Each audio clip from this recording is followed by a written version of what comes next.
Hello. Hi. Wait, Hello. How are you? Fine, and you? I'm good, thank you. You got a change in opponent. What happened exactly?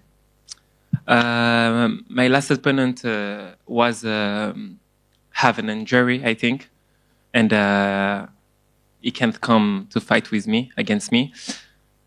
It's why I'm gonna fight another French. How do you feel about that, or does it not matter? I feel good because fight is fight, and is my job. And Yannis, like said, a French fighter. I'm assuming you were familiar with him, right? Like you watched his fights before and stuff like that. No, I never watch his fight, but I know him. I know him, and it's special. But I'm ready to. And how do you feel like the matchup is gonna go? How do you feel like the matchup is gonna play out? How do you see the fight going? Oh, like like every time, I think I'm gonna win this fight easily. I think, but it will be a good war. And last year in Paris, you had such an amazing moment. You got caught in that triangle. The crowd was kind of cheering, and then you ended up fighting out of that triangle and getting the win. How special kind of was that moment? I know you don't want to get caught, obviously, in a submission, but it was just such a cool moment to see the way the crowd reacted. And, you know, you said after the fight, I was willing to die in there. So what was that whole experience like? Oh, I'm the same. I'm the same man.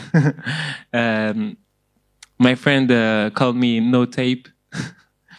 And but this time it's not will be the same thing. It not will be the same. It's the last time you see me in this situation. And how do you know that was a great performance? But how do you feel like you can top it this time? How do you feel like you can have a kind of a better performance, top it? Comment est-ce que tu penses que tu peux améliorer ta performance cette année, même si l'année dernière c'était déjà une performance d'un très haut calibre? This year I train a lot of my striking with my coach Benjamin Fernand, with my team, and with François Laurent we have do a lot of grappling. I'm a better fighter this year. I know the same man. I'm great now. And you're coming off of a win over Francis Marshall. I think you said in an interview with RMC that you felt like they sent you to lose. At that point, he was undefeated coming out of the Contender Series. Pourquoi tu as dit ça? Why did you feel that way? Tu sors d'un combat contre Marshall où tu avais dit dans la presse, il me semble avec RMC, qu'il t'avait mis dans ce combat pour perdre. Et pourquoi est-ce que tu penses que c'était le cas et est-ce que tu te sens différent cette fois? I think that because it's his home, Francis Marshall, and he's undefeated, and I think they think my wrestling is not good, and he is a good wrestler, but no, I'm good too in wrestling. And because you're saying that, do you feel like you have a chip on your shoulder? No, not really. Merci. De rien. William, I ask a first question in English, the second one in French. We talked together before this media day, and you told me that for the next fight you will search for a finisher. Is that what we can expect for Saturday night? A finish from you? Yeah, it's what I expect because I have 2 victories with a decision, and now I want to finish my fight. That's all.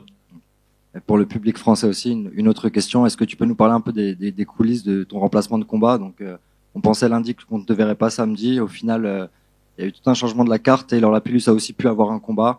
Yanis Guémouri est monté de catégorie pour t'affronter. Comment tout ça s'est orchestré un petit peu?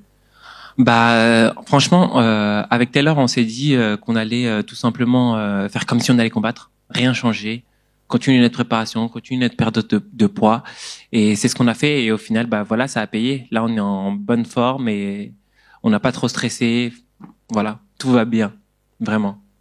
Et you are in a win streak at the UFC yet. A win Saturday with a finish can put you in better spotlight in the organization, you think? Yeah, I think in the organization and in France too, because it's French fighter, and it's the first time we saw French against French. It's historic in UFC. I'm glad that the historic fight is with you, and good luck. Thank you. Yes. William, je voulais te demander justement, tu en parlais tout à l'heure et c'est assez amusant. Tu sentais que le deuxième combat contre Marshall pouvait être une sorte de piège. Je vais utiliser ce mot-là, hein, tu vas comprendre très très vite. Est-ce que si on se plonge dans cette nouvelle affiche qu'on a pour l'UFC Paris, typiquement c'est ton troisième combat à l'UFC, Yanis ce sera son premier. Si on se positionne par exemple et que si on se positionne sur ce combat, c'est peut-être toi qui as le plus à perdre finalement dans cette affiche-là. Est-ce que tu penses que c'est un nouveau piège, mais que finalement c'est impossible de piéger le Jaguar? Je pense que... Alors, la question en gros, c'est est-ce qu'il mérite de me combattre? C'est ça Non, le truc. non, c'est pas ça. C'est plus de se dire, est-ce que tu considères que sur cette affiche-là, c'est peut-être toi qui as le plus à perdre? Oui, j'ai le plus à perdre. Bien sûr que j'ai le plus à perdre. J'ai 2 victoires d'affilée à l'UFC, lui vient d'arriver. C'est clair que j'ai plus à perdre, mais on me piège pas.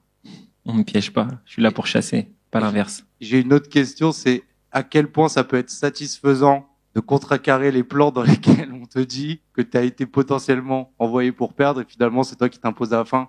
Comment est-ce que j'imagine que c'est une sensation particulière? C'est pas la première fois. Hein. C'est pas la première fois. Ça m'est arrivé pendant toute ma carrière. Ça m'était arrivé à l'époque au Cage Warrior. On m'avait amené comme ça contre un Suédois, je crois. Ouais, c'était un Suédois qui mettait que des KO.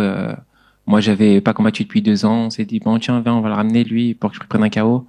Et au final, je lui ai mis sa sauce. Donc j'ai pas peur. Je suis prêt. Il y a du plaisir dans ces difficultés, justement, à aller prendre les choses plus difficiles que la normale.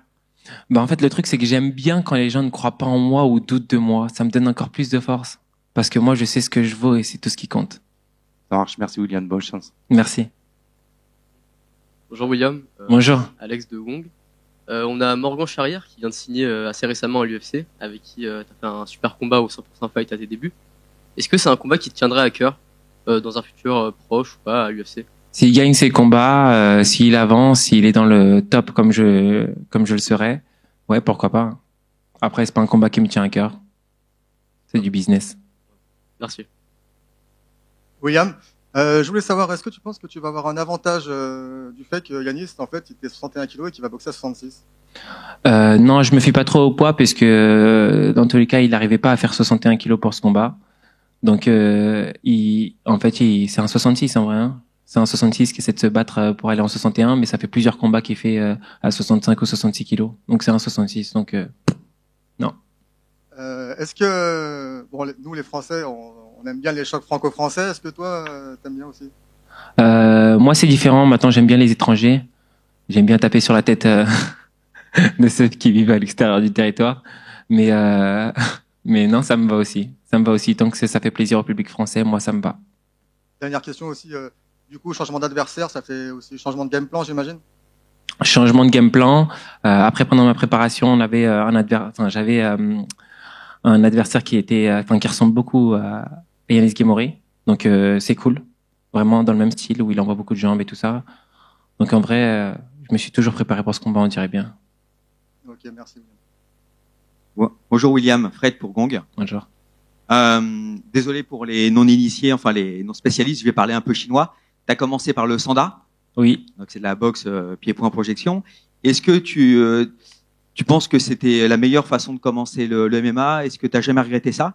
Et comment ton style de sandaïste a évolué pour adapter tout ça au MMA, tu vois?